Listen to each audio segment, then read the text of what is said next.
Hello everyone, स्वागत है आपका हमारे चैनल पे। और आज है 1 अप्रैल।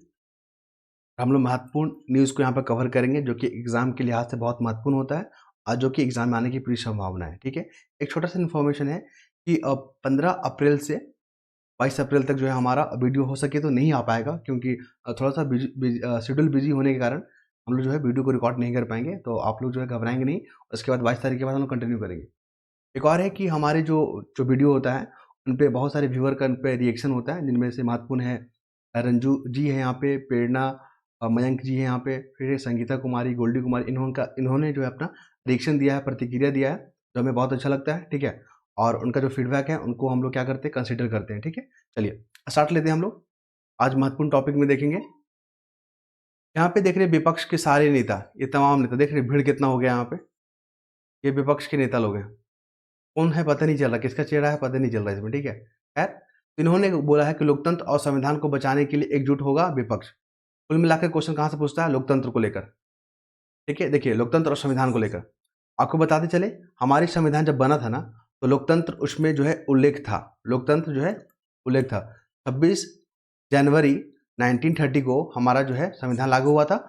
उस जो हमारा प्रियम्बल था, प्रियम्बल में लोकतंत्र का जो शब्द था उसमें उल्लेख था। यही क्वेश्चन पूछता है कि बताइए 26 जनवरी 1950 के अनुसार हमारे संविधान में कौन कौन सा शब्द जो था, प्रोविजन जो है वहाँ पे उल्लेख था। ठीक है, तो लोकतंत्र था।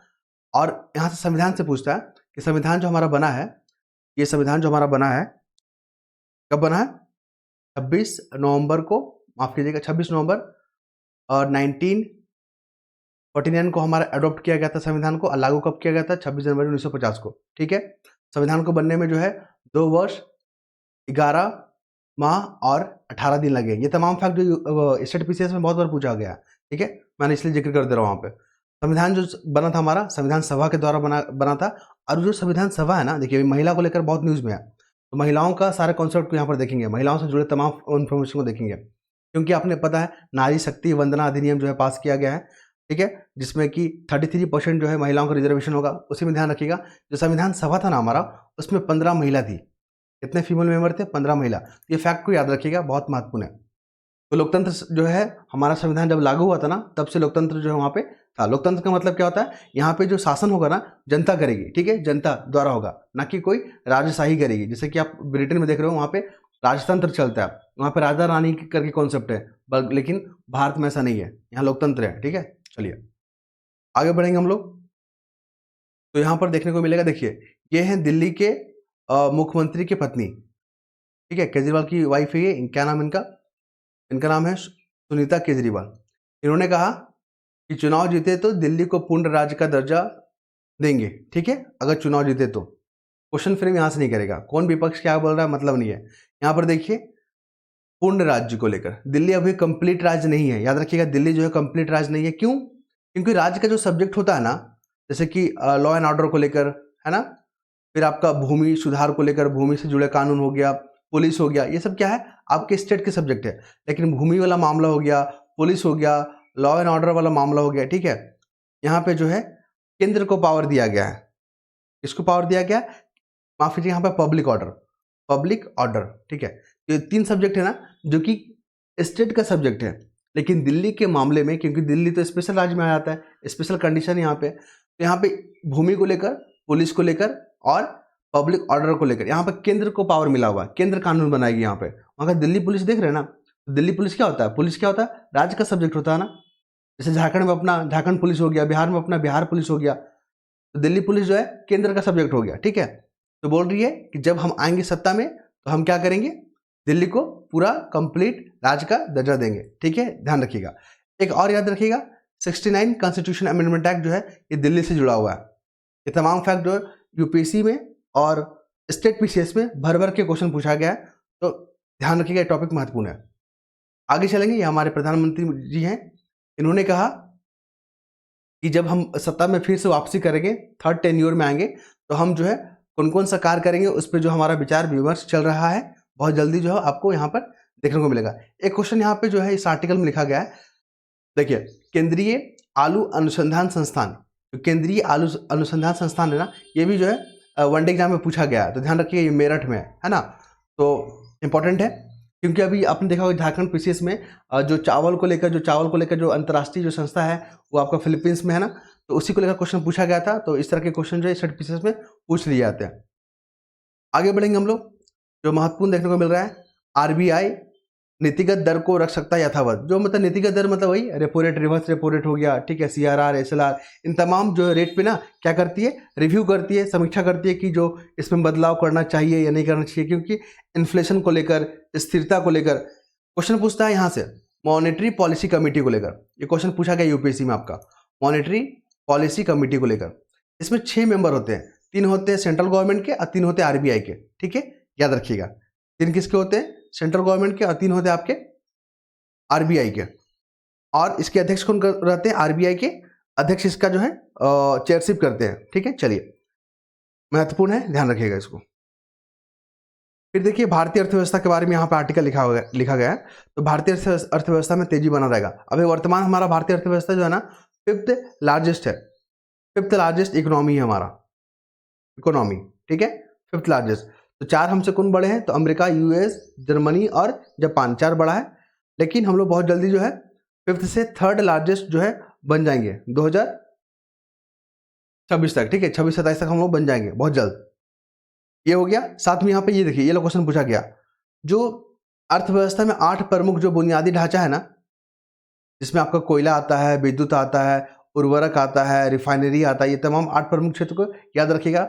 यूपीएससी में पूछा गया है कि कौन सा प्रमुख 8 प्रमुख जो है बुनियादी ढांचा के अंतर्गत आता है, कौन नहीं आता है, ठीक है। इसका परसेंटेज है 40.71% जो है ना, इसका भागीदारी है पूरे अर्थव्यवस्था में।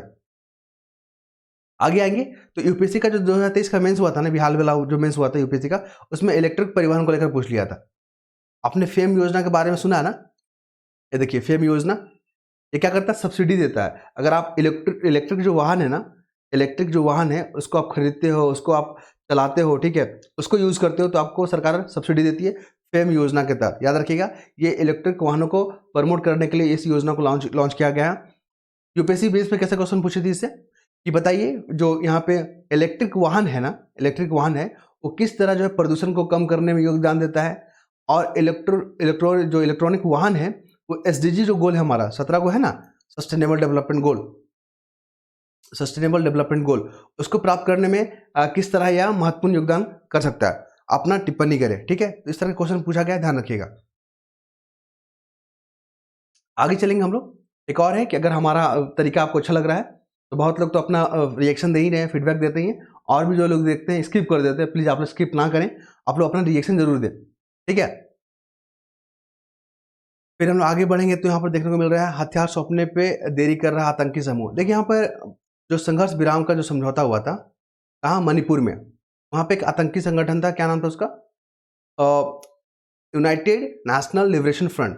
उसके साथ केंद्र सरकार ने क्या किया, समझौता किया। क्या वो आप इस तरह हरकत नहीं करोगे, और आप उन नामों का लिस्ट दीजिए जो कि यहाँ पे आपके जो ग्रुप के मेंबर बने हुए थे, ठीक है। हालांकि मेंबर का नाम यहाँ पर अभी तक जो है मुहैया नहीं कराया गया। क्वेश्चन यहाँ से नहीं पूछता, क्वेश्चन आपका यूपीएससी में पूछा गया है ये वाला, मैतई को लेकर और कुकी को लेकर। ये दोनों क्या ट्राइबल है, दोनों क्या है, ट्राइबल है, और ये दोनों कहाँ पे बिलोंग करते हैं, मणिपुर में। आपने मणिपुर क्राइसिस देखा ना, तो यहाँ पे कुकी और मैतई से क्वेश्चन आना निश्चिंत है, लिख लीजिए, मेंस में आएगा, नहीं तो प्रीलिम में आएगा, आना पक्का है। तो क्वेश्चन कैसे पूछा गया था प्रीवियस ईयर में आप देखोगे तो ये मैतई जो है ना, ये आपके मैदानी इलाके में रहते हैं। मणिपुर में अगर देखा जाए तो मैदानी इलाके में रहते हैं, ठीक है। और कुकी समुदाय जो है ना, ये पहाड़ी क्षेत्र में रहते हैं। यही क्वेश्चन पूछा था, दोनों का अपोजिट कर दिया था, बोला था स्टेटमेंट बताइए सही है गलत। ये यूपीएससी में क्वेश्चन पूछा गया और आगे भी पूछने की संभावना है, ठीक है, ध्यान रखिएगा। चलिए आगे बढ़ेंगे हम लोग। तो ज्ञान व्यापी मस्जिद को लेकर कमेटी बना, याचिका पर सुप्रीम कोर्ट पर सुनवाई आज, क्लियर है। पहले देख लीजिए सुप्रीम कोर्ट को लेकर। सुप्रीम कोर्ट जो है हमारा आर्टिकल 124, मैंने कई बार इसका जिक्र किया है, सुप्रीम कोर्ट के जज को अपॉइंट करेंगे, राष्ट्रपति करते हैं, ठीक है। और बता दें सुप्रीम कोर्ट के जजों की संख्या बढ़ाना है तो उसमें संसद को पावर दिया गया है।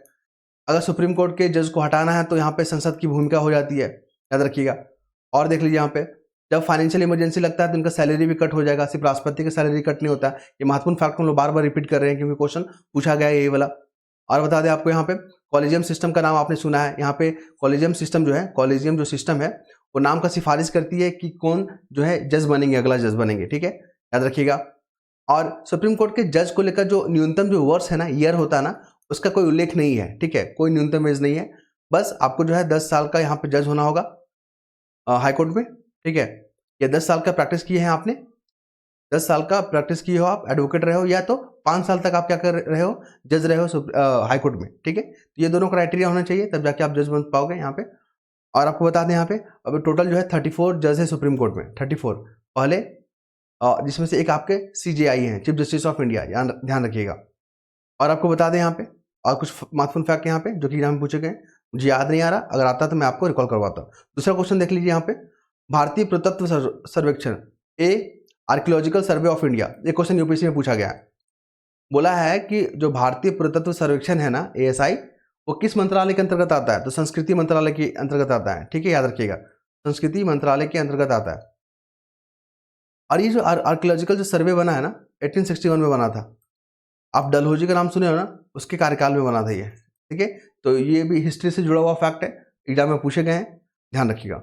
अब आते हम लोग थोड़ा सा धार्मिक को लेकर। हमारा आर्टिकल जो 25 जो है ना, हमारा अनुच्छेद जो 25 से लेकर 28 तक, ये धर्म को लेकर जो यहाँ पे बात करता है। ये फंडामेंटल राइट है कि आप किसी भी धर्म को मानने के लिए स्वतंत्र हैं, ठीक है, प्रचार प्रसार करने के लिए स्वतंत्र हैं, ध्यान रखिएगा इसको। आगे चले हम लोग, तो यहाँ पे जो है आर्टिकल है, अभी आडवाणी जी को जो है यहाँ पे जीवन त्याग तप समर्पण को परिपूर्ण, कुल मिलाकर यहाँ पे जो भारत रत्न जो मिला है, इस पर कितने लोगों को मिला है, 5 लोगों को मिला। क्या क्या नाम है उनका, PV नरसिम्हा राव। सेकेंड कौन है, चौधरी चरण सिंह जी, ये भी हमारे प्रधानमंत्री रह चुके हैं। थर्ड है कौन, कापूरी ठाकुर, बिहार से जुड़े हुए 2 मुख्यमंत्री रह चुके हैं। फिर कौन है, MS स्वामीनाथन, ये जो आपके हरित क्रांति से जुड़े हुए हैं। एक और है आपके लाल कृष्ण अडवाणी, ठीक है। ये 5 लोगों को मिला हुआ। क्वेश्चन कैसे यूपीएससी में पूछा गया था, आपको बता दें। एक स्टेटमेंट दिया गया था कि हर बार मतलब एक साल में जो आप 3 से ज़्यादा लोगों को नहीं दे पाओगे आपका भारत रत्न, तो यही स्टेटमेंट गलत था, क्योंकि वहाँ पे नंबर का जो है यहाँ पे व्याख्या नहीं किया गया। कभी आप देखोगे कि 1 लोगों को मिला है, कभी देखोगे 2 लोगों को मिला है, 3 लोगों को मिला है किसी वर्ष में, ठीक है। तो कोई नंबर अभी फिक्स नहीं है, ध्यान रखिएगा। इस बार जो है आपका LPG जो नीति है ना 1991 वाला, इसको बढ़िया से पढ़ लीजिएगा, यहाँ से क्वेश्चन पक्का आने वाला है यहाँ पे। क्यों, क्योंकि PV नरसिम्हा राव जी उन्हीं से जुड़े हुए थे। दूसरा है, और ग्रीन रिवॉल्यूशन को भी पढ़ लीजिएगा, क्योंकि MS स्वामीनाथन जी उन्हीं से जुड़े हुए थे। क्वेश्चन यूपीएससी में पूछा गया है कि बताइए MS स्वामीनाथन जी का योगदान जो है हरित क्षेत्र में क्या रहा है, और भारतीय व्यवस्था में इसका इम्पैक्ट क्या देखने को मिला। तो मेंस में ऐसा क्वेश्चन पूछा गया है, प्रीवियस ईयर आप देखोगे तो वहाँ पे देखने को मिलेगा, ठीक है। और यहाँ पे कापूरी ठाकुर, BPSC के लिए तो कापूरी ठाकुर जी बहुत महत्वपूर्ण है, मेंस में पूछा जाएगा कि इनकी योगदान को बताइए, ये भारतीय जो बिहार की जो राजनीति में किस तरह महत्वपूर्ण योगदान दिए। तो इस तरह के क्वेश्चन फ्रेम करेगा, हम लोग मेंस में बात करेंगे अच्छे से, ठीक है। चलिए, क्योंकि समय बहुत लिमिटेड रहता है हमारे पास और मुझे जो कवर करना होता है 20 मिनट के अंदर। फिर आता है एडिटोरियल पेज। देखिए प्रेमचंद्र जी का यहाँ पे एक कोटेशन है, अगर आप साहित्य वगैरह में या क्या बोलते हैं उसको, SC पेपर में जो आप यहाँ पे कोटेशन कर सकते हो, अगर इनसे जुड़ा कोई टॉपिक आता है तो। देखिए लोक निंदा का जो है ना, जैसे पब्लिक जो क्रिटिसाइज करती है, वो एक डर बनाती है, कब, जब आप बुरा काम करते हो तब। लेकिन जब आप सही काम कर रहे हो ना, तो ये जो है बाधक नहीं बनना चाहिए, ठीक है। अगर आप सही काम कर रहे हो फिर भी आप पब्लिक के जो है लोक निंदा के भय से आप डर रहे हो ना, तो ये गलत है, ये कायरता है, ध्यान रखिएगा।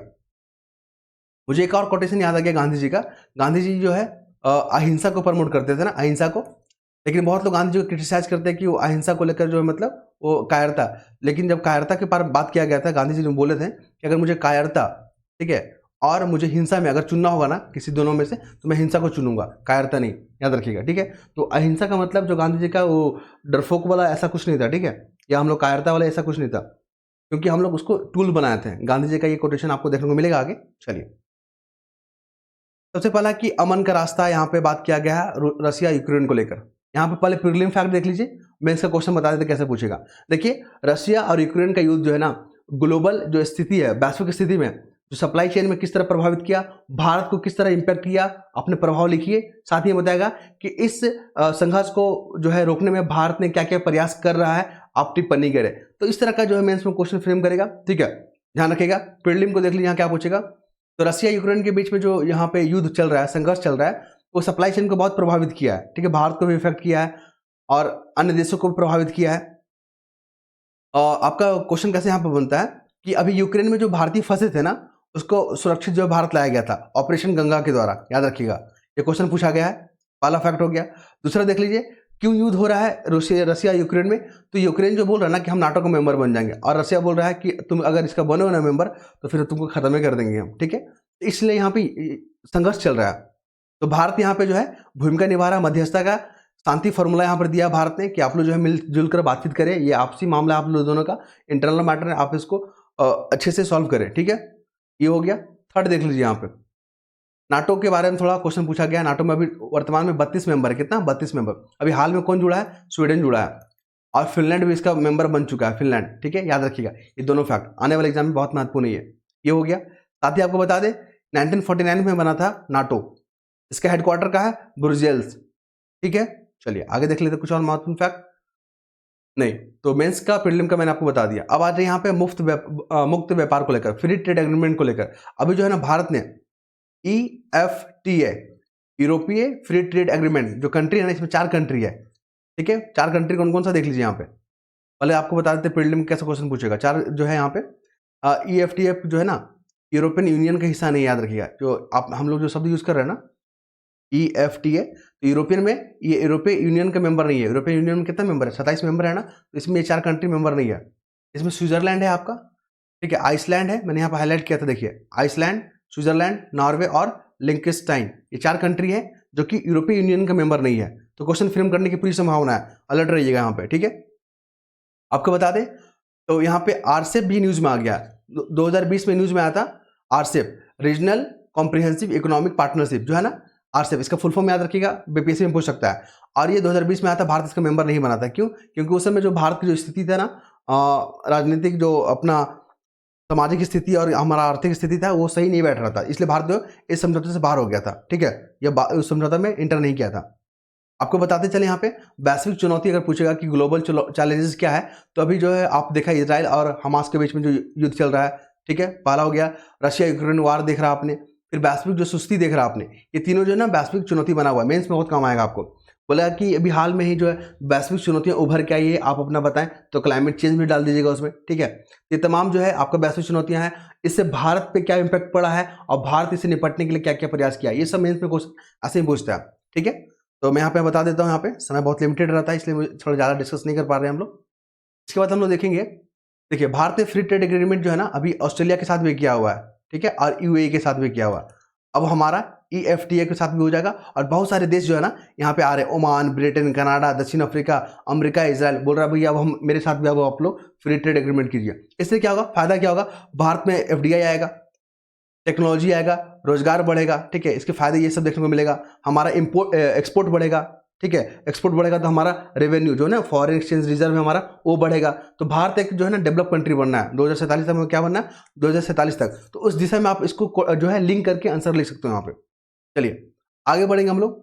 तो यहाँ पर देखने को मिल रहा है राजनीति में पारदर्शिता को लेकर। कुल मिलाकर आपको बता दें, जो राजनीतिक पार्टियां होती है ना, अभी 6 जो है नेशनल पार्टी है, ठीक है, नेशनल पार्टी। इसका स्टैब्लिश ईयर याद रख लीजिएगा, स्टेट पीछे से पूछ रहा है आज का। जैसे आपका BJP हो गया, ठीक है, और कांग्रेस हो गया, BSP हो गया, आप हो गया, ठीक है, नेशनल जो है NNP पार्टी हो गया, एक और है पार्टी, ठीक है। तो 6 पार्टी है, आप इसको याद रखिएगा। CPI-M मार्क्सवाद वाला 1964 में बना था ये पार्टी। तो सारे को स्टैब्लिश याद रखिएगा। मैचिंग के फॉर्म में पूछ रहा है, BPSC पूछा था पिछले बार, इस बार पूछेगा। कुल मिलाकर यहाँ पर क्वेश्चन क्या है, जो राजनीतिक पार्टियां होती है ना, उसको जो उसका जो इनकम होता है, जो उसको फंड वगैरह मिलता है, तो उस पर उसको टैक्स देना नहीं होता, लेकिन उसको अपने हिसाब का यहाँ पर ब्यौरा देना पड़ता है इनकम टैक्स वाले को, ठीक है, याद रखिएगा। तो यहाँ पे इसी को लेकर न्यूज में आ गया है। आगे हम लोग चले तो यहाँ पर देखने को मिलेगा, मुझे क्या देखने को मिल रहा है, अगला मुद्दा देखिए। केरल में जो है ना लोकसभा चुनाव में महिलाओं का कम प्रतिनिधित्व। सबसे पहले देख लीजिए, लोकसभा चुनाव का मेंबर बनाना तो आपको 25 वर्ष का होना चाहिए, मिनिमम वर्ष होगा, आपको नागरिक होना होगा, ठीक, और आपको पागलपन या दिवालिया नहीं होना होगा। ये 3 कंडीशन होगा तो आप लोकसभा चुनाव लड़ सकते हैं। पहला फैक्ट ये हो गया। आपको ये बता दें, इसमें जो है ना सिक्योरिटी मनी 25,000 रुपया होता है, जनरल कैंडिडेट के लिए 25,000, और ST और SC के लिए आपका 12,500 रुपया सिक्योरिटी मनी है। क्वेश्चन फ्रेम कर सकता है। और आपको बता दें, नारी शक्ति वंदना अधिनियम है ना, ये अधिनियम को याद कर लीजिएगा। इसमें 33% जो है ना महिलाओं का भागीदारी होगा, किसमें? लोकसभा में और विधानसभा में, याद रखिएगा, राज्यसभा में नहीं। स्टेटमेंट बना के UPSC कंफ्यूज करेगा इस बार। राज्यसभा में हम लोग जो है महिलाओं को रिजर्वेशन अभी नहीं दिए हैं, ठीक है, याद रखिएगा। तो ये 2 फैक्ट हो गया। चलिए, और केरल पता है ना लिटरेसी में हाई है, वहाँ पे भूखमरी में भी मतलब अच्छे स्थिति है केरल का। ये तमाम अच्छे अच्छे फैक्ट को याद रखिएगा केरल को लेकर। आगे बढ़ेंगे तो अब मुझे क्या देखने को मिल रहा है, देखिए भूस्खलन वगैरह जो है ना, ये सब प्राकृतिक आपदा के अंतर्गत आता है, प्राकृतिक आपदा के, ठीक है, प्राकृतिक आपदा के कारण जैसे ज्वालामुखी हो गया, भूकंप हो गया, सुनामी, सब प्राकृतिक आपदा। कभी कभी क्वेश्चन पूछ लेता है कि प्राकृतिक आपदा कौन है कौन नहीं है, ठीक है। चलिए आगे बात करेंगे यहाँ पे। तो और कुछ फैक्ट मुझे नजर आ रहा है क्या? देखिए चुनावी बॉन्ड को लेकर जो यहाँ पे प्रधानमंत्री जी का यहाँ पे कोटेशन है, यहाँ पे बोले हैं कि देखिए बॉन्ड के कारण, विपक्ष बोल रहा है ना कि चुनावी बॉन्ड योजना के कारण भाजपा को बहुत बड़ा झटका लगा है, तो यहाँ पे पार्टी को साफ कर दिया है कि देखिए यहाँ पे कोई ऐसा चीज, ये कोई ऐसा घटना नहीं है कि जिसको पार्टी को नुकसान होगा। हाँ, कोई नीतियाँ ऐसी होती है कि जो कंप्लीट नहीं होता है, जो सही नहीं होता है, तो उसमें सुधार की गुंजाइश होती है। तो इस तरह की बातें यहाँ देखने को मिला। कुल मिलाकर जो बॉन्ड योजना, याद रखिएगा 2018 में इसको लागू किया गया था। इसमें क्या होता है, पार्टियों को डोनेशन देना है ना, तो चुनावी बॉन्ड योजना के तहत दे सकते हैं आप। क्या होता है इसमें, SBI जो महत्वपूर्ण बैंक थी, इसी को राइट दिया गया था कि आप जो चुनावी बॉन्ड योजना को क्या करोगे, इंप्लीमेंट करोगे। मान लीजिए हमको देना है 100 रुपये का डोनेशन देना है, पार्टी को देना है ना, सबसे पहले क्या करेंगे, बैंक जाएंगे, यहाँ पे 100 रुपये का हम बॉन्ड खरीद लेंगे, और ये बॉन्ड को जो है ना हम दे देंगे, बॉन्ड को हम दे देंगे यहाँ पे, कहाँ दे देंगे हम बॉन्ड को, राजनीतिक पार्टी को दे देंगे, ठीक है, ध्यान रखिएगा। आगे बढ़े हम लोग, तो हमें क्या देखने को मिल रहा है, कुछ और फैक्ट फटाफट खत्म कर लेते हैं हम लोग, 2-4 मिनट का और है यहाँ पे। देखिए 100 दिन में तेलंगाना में 200 किसानों को आत्महत्या। कुल मिलाकर तेलंगाना में जो आत्महत्या का मुद्दा है, मेंस में बनेगा टॉपिक, और ठीक है, कि अभी जो कृषि को लेकर क्या चुनौतियां हैं, और यहाँ पे जो आत्महत्या कर रहे हैं यहाँ पे किसान, इसके पीछे का क्या कारण है, और इसको कम करने के लिए भारत सरकार ने क्या कदम उठाया। तो इस तरह के क्वेश्चन फ्रेम करेगा। एक मिशन याद रखिएगा, भागीरथी मिशन, मिशन भागीरथ, ये वो मिशन है, तेलंगाना जो है राज्य से जुड़ा हुआ है मिशन भागीरथ, और इसका जो है UNO ने, संयुक्त राष्ट्र ने इसका प्रशंसा कर चुका है, तो इसलिए महत्वपूर्ण है, याद रखिएगा। फिर बात करेंगे यहाँ पे सहकारी संघवाद को लेकर। केंद्र सरकार ने सहकारी संघवाद नहीं बल्कि टकराव वाला जो संघवाद है, ये कांग्रेस लोग बोल रहा है, मतलब बीजेपी, मतलब ये विपक्ष के जो पार्टी लोग वो बोल रहे हैं कि यहाँ पे सहकारी संघवाद को बढ़ावा दिया नहीं जा रहा है। केंद्र जो सरकार है ना, वो टकराव वाली जो है यहाँ पे संघवाद का यहाँ पे बढ़ावा दे रहा है। कुल मिलाकर ये जो है ना फेडरल जो सिस्टम है उसको लेकर क्वेश्चन पूछेगा, संघवाद, ठीक है। तो ये संघवाद जो है ना, ये कनाडा से लिया गया है। ये प्रोविजन कहाँ से लिया हम लोग, कनाडा कॉन्स्टिट्यूशन से लिया है, ध्यान रखिएगा, महत्वपूर्ण है, कई बार एग्जाम में पूछा गया है। यहाँ पे राज्यपाल को लेकर भी बहुत जो है विपक्ष लोग आरोप लगा रहे हैं कि जो भाजपा शासित जो है यहाँ पे, मतलब जो गैर भाजपा शासित जो राज्य हैं वहाँ पे राज्यपाल के माध्यम से क्या कर रहा है, वहाँ पे कंट्रोल करने का या हस्तक्षेप करने का कोशिश कर रहा है बीजेपी, ठीक है। तो इस तरह की जो यहाँ पे देखने को मिल रहा है। अब आते हैं यहाँ पे जम्मू कश्मीर को लेकर। यहाँ पे तो आतंकवाद से मुक्ति दिलाना मकसद था, ठीक है। जम्मू कश्मीर में आपको पता ही है, आतंकवाद पेल्टर वहाँ पे था, बहुत पत्थरबाजी होता था, अलगाववाद वहाँ देखने को मिला था। तो आपको बता दें यूनियन टेरिटरी जो है हमारा दक्षिण जो है जम्मू कश्मीर है, यूटी है हमारा, है ना। और यहाँ पे विधानसभा है, अभी 2 और है, जैसे दिल्ली वाला यूटी हो गया और आपका पुडुचेरी वाला हो गया ना, पुडुचेरी वाला। तो यहाँ पर भी विधानसभा है और जम्मू कश्मीर भी विधानसभा, तो तीनों यहाँ पर विधानसभा, याद रखिएगा, ठीक है। हालांकि जो हमारा राष्ट्रपति का निर्वाचन होता है ना, उसमें जो है दिल्ली वाला पुडुचेरी और दिल्ली और पुडुचेरी की विधानसभा के जो है मेंबर उसमें इंक्लूड होते हैं, लेकिन जम्मू कश्मीर वाला अभी इंक्लूड नहीं होता है, ध्यान रखिएगा। आपको बता दें पाक प्रधानमंत्री जो है ना, ये हमारा पड़ोसी जो है पाकिस्तान, वहाँ के प्रधानमंत्री ने बोला कि रेड कारपेट का यूज़ मत करो। क्यों नहीं करो? क्योंकि इससे हमारा जो है ना जो खर्च होता है, सरकारी जो खर्च होता है वो बढ़ जाता है, जो सही नहीं है। हाँ, सिर्फ रेड कारपेट का कब यूज़ करेंगे, जब हमारा डिप्लोमेटिक लोग जो कोई आएगा उनके स्वागत के लिए करेंगे, प्रोटोकॉल के लिए मेंटेन करेंगे, बाकी सरकारी कार्यक्रम के लिए ये जरूरी नहीं है, ठीक है। तो इस तरह का कदम उठाया जा रहा है पाकिस्तान में। दूसरा देख लीजिए, न्यूज़ में आ गया कच्चा तीवू मुद्दा। कच्चा तीवू मुद्दा क्या है? ये पहले भारत का भाग हुआ करता था, ये आइलैंड है, ये भारत का भाग हुआ करता था, ठीक है। लेकिन 1974 में जो तत्कालीन जो प्रधानमंत्री थी भारत की, इंदिरा गांधी, उन्होंने क्या हुआ, ये श्रीलंका को ये दे दिया, ये द्वीप को, आइलैंड को। ये मुद्दा भी न्यूज़ में क्यों आ गया? तो यहाँ पे देखोगे तमिलनाडु का जो यहाँ पे जो बीजेपी के जो लीडर यहाँ पे अन्नामलाई, इनका बहुत जो न्यूज़ में आते रहता है, ठीक है। अन्नामलाई, उन्होंने RTI से इन्फॉर्मेशन मांगा था कि कच्चा द्वीपू जो मुद्दा है, मतलब जो आइलैंड है, वो श्रीलंका को कैसे मिल गया। यहाँ पे इस तरह की बातें की गई है, ठीक है। आगे बात करेंगे तो यहाँ पे जो कांग्रेस के जो यहाँ पे अध्यक्ष हैं मल्लिकार्जुन खड़गे, इन्होंने जो कहा है कि कच्चा तीवू जो द्वीप का भी मुद्दा जो उठाया गया है वो राजनीति है, ठीक है। और आपको बता दें भारत बांग्लादेश के बीच में भी 100वां जो कॉन्स्टिट्यूशन अमेंडमेंट एक्ट था, याद रखिएगा। यहाँ पे जो भारत की भूमि और बांग्लादेश की भूमि का यहाँ पे आपस में एक्सचेंज हुआ था, तो 100 कॉन्स्टिट्यूशन अमेंडमेंट एक्ट बांग्लादेश से जुड़ा हुआ, याद रखिएगा। ये क्वेश्चन जो पूछा गया है एग्जाम में और आगे भी पूछा जा सकता है। उसके बाद हम लोग बात करेंगे आगे, तो हमें क्या देखने को मिल रहा है। देखिए यहाँ पे जो हमारा जो दक्षिणी जो कमान है, वहाँ पे 2-3 को युद्ध अभ्यास हो रहा है।